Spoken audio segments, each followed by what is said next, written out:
வணக்கம் நண்பா, இது உங்கள் ரெஸ்லிங் ஃபேமிலி 2.0. இன்றைக்கி இந்த வீடியோவில் பார்க்க போகிறது எதை பற்றி அப்படின்னா, ரெசல்மேனியா 41ல் சிஎம் பங்க் வெர்சஸ் லோகன் பாலுக்கான ஒரு சிங்கிள்ஸ் மேட்ச்சு நடக்கும் அப்படிங்கிற மாதிரி இப்போ ஒரு மிகப்பெரிய ஒரு அப்டேட்டு இன்டர்நெட்டில் போய்கிட்டு இருக்கு. ஏன்னா எலிமினேஷன் சேம்பரில் சிஎம் பங்க்கும் இருக்கார், அதே மாதிரி லோகன் பாலும் இருக்கார். இப்போ நடந்து முடிஞ்ச மண்டே நைட் ராவில் வந்து நம்மளுடைய லோகன் பால் வந்து நம்மளுடைய சிஎம் பங்க்கு ஒரு சாப்பா விட்டுருப்பார், அதாவது கன்னத்தில் அடிச்சிருப்பார். அதாவது வா நம்ம களத்தில் சந்திச்சுக்கலாம் அப்படிங்கிற மாதிரி இப்போ இது பண்ணியிருப்பார்.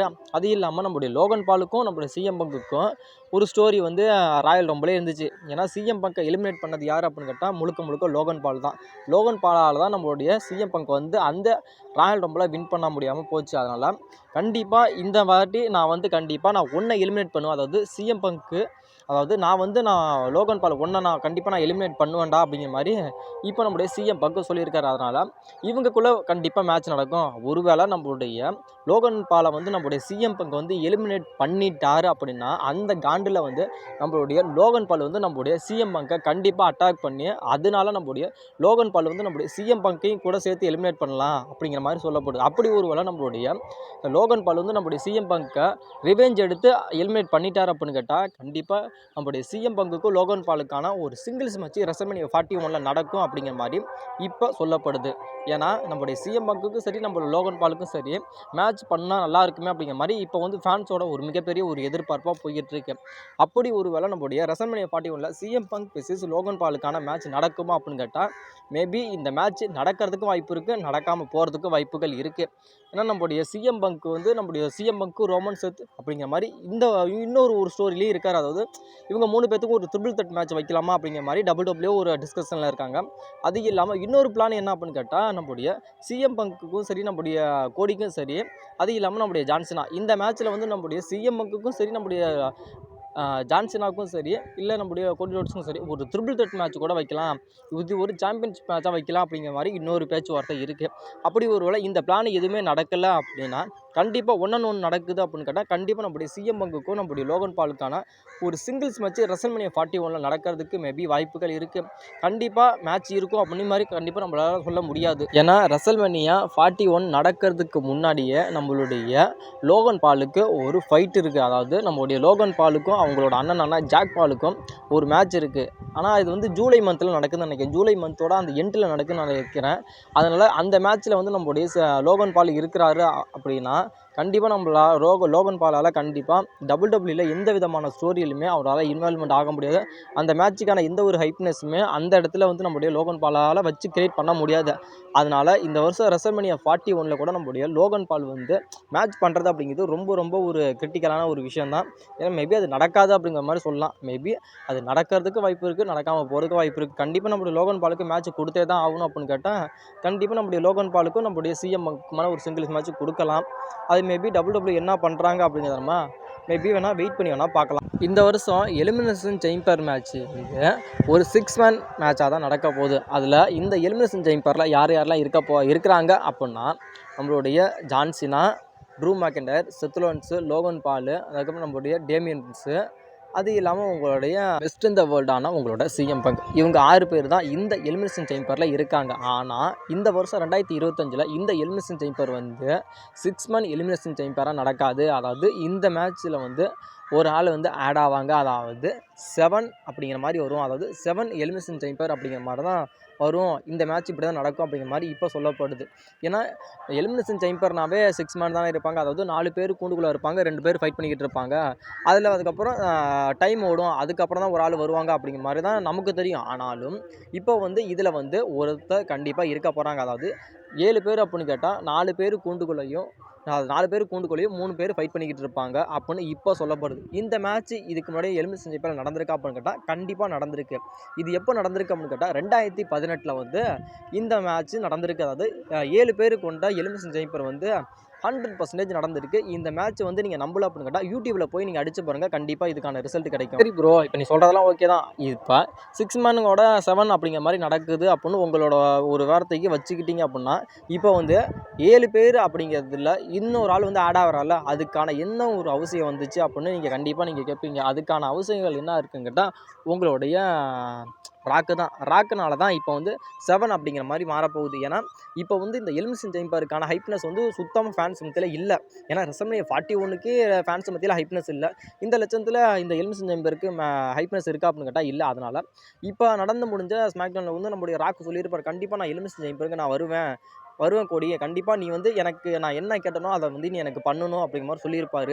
நீ யோசிச்சு சொல்லு அப்படிங்கிற மாதிரி நான் எலிமினேஷன் சேம்பருக்கு வரேன் அப்படிங்கிற மாதிரி நம்மளுடைய ராக்கு சொன்னார். அதனால் மேபி நம்மளுடைய ராக்கு வந்து அந்த எலிமினேஷன் சேம்பருக்கு வரலாம். வந்து நான் கொடுத்த ஆஃபரை வந்து நீ அக்செப்ட் பண்ணிக்கிட்டியா அப்படிங்கிற மாதிரி நம்மளுடைய ராக்கு வந்து நம்மளுடைய கோடிக்கிட்ட கேட்கலாம். அப்படி ஒரு வேளை அந்த ஆஃபரை வந்து நம்மளுடைய கோடி வந்து அக்செப்ட் பண்ணலை அப்படின்னா நம்ம ராக்கு வந்து ரிவெஞ்ச் எடுக்கலாம். அதாவது அந்த எலிமினேஷன் சேம்பர் இருக்குல்ல, ஏன்னா WWE வந்து ஒரு நம்பர் 1 ஆளாக இருக்கிறது யாருன்னு கேட்டால் உங்களோட ஃபைனல் பாஸான ராக்கு தான். அந்த ராக்கே வந்து அந்த எலிமினேஷன் சேம்பரில் 7வது ஆளாக வரலாம். கண்டிப்பாக 7வது ஆளாக வரலாம். அப்படி ஒரு வேளை ராக்கு வரல அப்படின்னு கேட்டால் நம்மளுடைய ரோமன் ரெயின்ஸ் கூட நம்மளுடைய ராக்கை வந்து அந்த எலிமினேஷன் சேம்பரில் கொண்டுட்டு வந்து ஆட் பண்ணலாம். அதாவது 7வது நபரை ஆட் பண்ணலாம். அப்படி ஒரு வேளை ரோமன் ரெயின்ஸ் வரல அப்படின்னு கேட்டால் நம்மளுடைய சோலோ சிக்காவாக இருக்கார். சோலோ சிக்கா அது இல்லை அப்படின்னு கேட்டால் நம்மளுடைய ஜாக் ஆஃப் ஆர் 2 இவங்க 3 பேர்த்தில் யாராவது ஒருத்தர் கூட கண்டிப்பாக வரலாம். அப்படியுமே யாருமே வரல அப்படின்னா அவரோட பவரை யூஸ் பண்ணி நம்மளோட செத்ரோன்ஸை கூட அந்த ஆஃபரை அக்செப்ட் பண்ணல. அதாவது அவங்களுக்கான ஒரு ஸ்டோரி இருக்குல்ல, அதாவது ரெசல்மனியா 40 இதுக்கு முன்னாடி 40ல் வந்து நடந்துச்சுல, அதாவது கோடியும் நம்முடைய செத்ரோன்ஸும் இருந்தாங்க. இப்போ வந்து ஒரு ரிவெஞ்ச் கூட இப்போ நடந்த முடிஞ்ச ஸ்மாக்டவுன் ராவில் கூட போணுச்சு. அதாவது நான் பண்ண தப்பு நீ பண்ணாத, நான் வந்து இதுக்கு ஃபாஸ்ட்டில் முன்னாடி இவ்வளோ தப்புலாம் பண்ணியிருக்கேன் அப்படிங்கிற மாதிரி சொல்லியிருக்காரு. அதுக்கு நம்மளுடைய கோடி சொன்னது என்ன அப்படின்னு கேட்டால், அதாவது நீ வந்து எனக்கு அட்வைஸ் பண்ணுறியா, நீ இதுக்கு முன்னாடி என்னென்ன பண்ண அப்படின்னு உனக்கே தெரியுமா அப்படின்னு சொல்லி கேட்குறப்ப இவர் ஒரு விஷயத்த சொல்கிறப்ப அவர் ஒரு விஷயத்த சொன்னப்ப 2 பேத்துக்குமே இதாகிடுச்சு, ஒரு கான்ட்ரவர்ஸ் ஆன மாதிரி இருந்துச்சு. அதனால் இந்த ஆஃபரை வந்து கோடி அதாவது என்கிட்ட வந்து சொல்லியிருக்கான், அதாவது ராக்கு வந்து என்கிட்ட சொன்னான், அதாவது செத்ரோன்ஸ் ஒன்ட்ட ஏன் சொல்லலை அப்படிங்கிறப்ப இப்போ இந்த ஆஃபரை வந்து நம்மளுடைய கோடிக்கு தான் கொடுத்துருக்காரு நம்மளுடைய ராக்கு. அந்த ஆஃபரை வந்து நம்மளுடைய கோடி வந்து அக்செப்ட் பண்ணிக்கல அப்படின்னா இனி நம்மளுடைய கோடி கேட்டார்ல, ஏன் உனக்கு ஏன் அந்த ஆஃபரை வந்து ராக்கு இது பண்ணல ஆஃபர் பண்ணலை அப்படிங்கிறப்ப அந்த எலிமினேஷன் சேம்பரில் கூட நம்மளுடைய செத்ரோன்ஸு கூட அந்த ஆஃபரை வந்து நம்மளுடைய ராக்கு வந்து சொல்லலாம். அப்படி சொல்லிட்டார் அப்படின்னு கேட்டால் நம்மளுடைய ராக்கும் நம்மளுடைய செத்ரோன்ஸும் ஒரு கூட்டணி அணைஞ்சிட்டாங்க அப்படின்னு கேட்டால் அவரோட எல்லாமே நம்மளுடைய அதாவது இதுக்கு முன்னாடி வந்து ட்ரிபிள் ஹெச் அத்தாரிட்டி அப்படிங்கிறப்ப நம்மளுடைய செத்ரோன்ஸ் வந்து எவ்வளோ ஒரு வில்லாதி வில்லனாக இருந்தார்ல, அதே மாதிரி இப்போ ராக்கு கூட நம்மளோட செத்ரோன்ஸ் வந்துட்டாருன்னா வில்லாதி வில்லனாக இருப்பார். அந்த எலிமினேஷன் சேம்பரை மேபி நம்மளுடைய ஃபைனல் பாஸான ராக்கு வந்து நம்மளுடைய செத்ரோன்ஸை கூட வின் பண்ண வைக்கிறதுக்கு மேபி வாய்ப்புகள் அப்படிங்கிறது ரொம்ப ரொம்ப அதிகமாக இருக்குது. அப்படி நடந்துருச்சு அப்படின்னு கேட்டால் நம்மளுடைய அந்த எலிமினேஷன் சேம்பரையும் நம்மளுடைய செத்ரோன்ஸ் வின் பண்ணிட்டா அப்படின்னா செத்ரோன்ஸ் விசஸ் கோடி ரோட்ஸுக்கான WWE டைட்டில் மேட்ச் வந்து ரெசல்மனியா 41ல் நடக்கிறதுக்கு மேபி வாய்ப்புகள் அப்படிங்கிறது ரொம்ப ரொம்ப அதிகமாகவே இருக்குது. ஆனால் இந்த எலிமினேஷன் சேம்பர் யார் வின் பண்ணுவான் அப்படிங்கிற மாதிரி யாராலுமே ப்ரெடிக்ட் பண்ணவே முடியல. கொஞ்சம் கூட இந்த மேட்ச்சை யார் தான் வின் பண்ணுவோம் அப்படிங்கிற மாதிரி யாராலுமே ப்ரெடிக்ட் பண்ணவே முடியல. நம்மளுடைய ஜான்சனோட கடைசி ரிட்டைர்மெண்ட் டூர் நம்மளுடைய ஜான்சனாக வின் பண்ணுவாரா அப்படின்னு கேட்டால் அது ஒரு கேள்விக்குறியாக இருக்குது. ஏன்னா அவர் வின் பண்ணியே அவருமே எப்படி WWE அவர் தோக்க வைப்பாங்க அப்படின்னா அது ஒரு பக்கம் இருக்குது.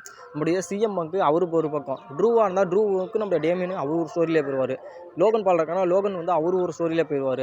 அப்படி ஒரு வாரம் அந்த ஒரு ஸ்டோரியில் போனால் அவருக்கு அந்த டைட்டில் தேவை மாதிரி ஏகப்பட்ட ஒரு ப்ரிடிக்ஷனில் வந்து இந்த மேட்ச் வந்து போய்கிட்டு இருக்கானா. மேபி இந்த எலிமினேஷன் சேம்பர் வந்து 6 man அந்த எலிமினேஷன் சேம்பராக நடந்தால் நல்லா இருக்குமா, இல்லை 7 அப்படிங்கிற மாதிரி நடந்தால் நல்லா இருக்குமா. அப்படி ஒரு வேளை அந்த 7 அப்படிங்கிற மாதிரி மேபி நடந்துச்சு அப்படின்னு கேட்டால் அந்த 7வது நபராக யாரை வந்து நம்மளுடைய ராக்கு வந்து கொண்டுட்டு வந்தால் நல்லாயிருக்கும். மேபி ராக்கே இருந்தால் நல்லா இருக்குமா, இல்லை செத்ரோன்ஸை இது பண்ணால் நல்லா இருக்குமா, இல்லை நம்முடைய சோலோவாக இருக்கட்டும், ரோமன் ரெயின்ஸாக இருக்கட்டும், ஜாக் ஆஃப் ஆர்ட்டாக இருக்கட்டும், யாராக இருந்தால் நல்லாயிருக்கும் அப்படிங்கிற உங்களோட கருத்துக்கள் என்ன அப்படிங்கிறத மறக்காமல் கமெண்ட் பண்ணுங்கள்.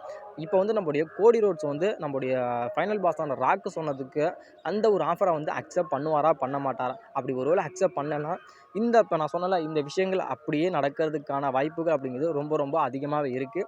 ஏன்னா இப்போ எலிமினேஷன் இப்போ வந்து 7 அப்படிங்கிற மாதிரி தான் நடக்கும் அப்படிங்கிற மாதிரி இப்போ ஒரு ரூமர் போய்கிட்டு இருக்குது. இது வந்து முழுக்க இது ரூமராக தான் போய்கிட்டு இருக்குது. நீங்கள் சொன்னீங்க அது நடக்கலையே அப்படின்னு சொல்லாதீங்க ப்ரோ, இது வந்து ரூமராக தான் இப்போக்கி போய்கிட்டு இருக்கு. ரெசல்மனியா 42ல் வந்து ராக் விசஸ் ரோமன் ரெயின்ஸுக்கான ஒரு ட்ரீம் மேட்சை கண்டிப்பாக ரெசல்மனியா 42ல் நடத்திடலாம் அப்படிங்கிற மாதிரி இப்போ வந்து WWE வந்து இப்போ ஒரு மிகப்பெரிய ஒரு பிளானில் இருக்காங்களா. அதாவது ஒவ்வொரு வருஷமும் ரெசல்மனியா வரப்போ ராக் விசஸ் ரோமன் ரெயின்ஸை நடத்திடணும், ராக் விசஸ் ரோமன் ரெயின்ஸ் மேட்சை நடத்திடணும் அப்படிங்கிற மாதிரி சொல்லிக்கிட்டு தான் இருக்காங்க. ஆனாலும் இப்போ வரைக்கும் Rock versus Roman Reigns match நடந்ததே இல்லை. ஏன்னா நடத்தது இல்லை, இதுக்கப்புறம் நடத்துவாங்களா அப்படிங்கிறது ஒரு மிகப்பெரிய ஒரு கேள்விக்குறியாக இப்போ போயிட்டு இருக்கு. ஆனால் இப்போ வந்து ஒரு கட் அண்ட் ரைட்டாக WWE என்ன இருக்காங்க அப்படின்னு கேட்டால், கண்டிப்பாக ராக் விசஸ் ரோமன் ரெயின்ஸ் மேட்சை ரெசல்மனியா 42ல் கண்டிப்பாக நடத்தியே தீரணும் அப்படிங்கிற மாதிரி இருக்காங்களா. அப்படி ஒரு வேளை இதை நடத்துகிறாங்க அப்படின்னு கேட்டால் மேபி இது ஒரு டைட்டில் மேட்சாக கூட இருக்கலாம். அப்படி இல்லை அப்படிங்கிறப்ப இது ஒரு நார்மலாக ஒரு சிங்கிள்ஸ் மேட்சாக கூட இருக்கிறதுக்கு வாய்ப்புகள் இருக்குது. ஆனால் கண்டிப்பாக நாங்கள் ரெசல்மனியா 42 இந்த மேட்சை நாங்கள் நடத்தியே தீருவோம் அப்படிங்கிற மாதிரி சொல்லியிருக்காங்க. ஏன்னா இந்த லோகோ வந்து ரெசல்மனியா 42 எங்கே நடக்குது, அதோட லோகோ எல்லாத்தையுமே நம்மளுடைய ராக்கு தான் இப்போ வெளியிட்டிருக்காரு. அதனால் இப்போ ராக்கே வந்து ரோமன் ரெயின்ஸை சேலஞ்ச் பண்ணலாம் அப்படிங்கிற மாதிரி ஒரு போர்ட் அண்ட் டைரக்டில் இருக்காங்களே அப்படிங்கிற மாதிரி சொல்லப்படுது. அப்படி இருந்துச்சு அப்படின்னா Rock versus Roman Reigns match WrestleMania 42ல் நடந்துச்சு அப்படின்னா உங்களோட எக்ஸ்பெக்டேஷன் எப்படி இருக்கும் அப்படிங்கிறத, உங்களோட கருத்துக்கள் என்ன அப்படிங்கிறதையும் மறக்காமல் சொல்லுங்கள். ஏன்னா வருஷம் நம்மளுடைய ஒரு WWE சொல்லிட்டு தான் இருக்காங்க இதை நடத்தணும்னு. ஆனால் கண்டிப்பாக இது இன்ன வரைக்கும் நடத்தாமல் தான் போயிட்டுருக்காங்க. அதாவது அடுத்த வருஷம் 2026 ரெசல்மனியா 42வது ரோமன் ரெயின்ஸ் விசஸ் ராக் மேட்சை நடத்துவாங்க அப்படிங்கிறத நம்ம வெயிட் பண்ணி பார்க்கலாம். அப்படி ஒரு நடந்தால் இந்த மேட்சுக்கான எக்ஸ்பெக்டேஷன் உங்கள் மத்தியில் எப்படி இருக்குது அப்படிங்கிறதையும் மறக்காமல் கமெண்ட் பண்ணுங்கள்.